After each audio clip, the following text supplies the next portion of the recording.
امریکہ کے طیارہ بردار جہاز جارج واشنگٹن نے مشرق وسطی میں پوزیشن سنبھال لی ہے۔ جارج واشنگٹن نے 9 ماہ سے مشرق وسطی میں تعینات طیارہ بردار جہاز ابراہم لنکن کی جگہ لی ہے۔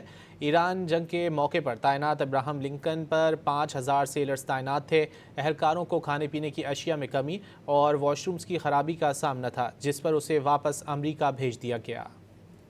امریکہ کے طیارہ بردار جہاز جارج واشنگٹن نے مشرق وسطی میں پوزیشن سنبھال لی ہے۔ جارج واشنگٹن نے 9 ماہ سے مشرق وسطی میں تعینات طیارہ بردار جہاز ابراہم لنکن کی جگہ لی ہے۔ ایران جنگ کے موقع پر تعینات ابراہم لنکن پر 5000 سیلرز تعینات تھے۔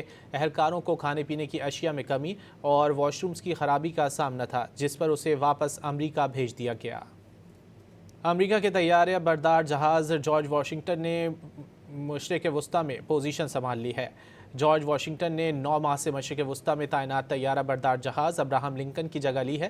ایران جنگ کے موقع پر تعینات ابراہم لنکن پر 5000 سیلرز تعینات تھے۔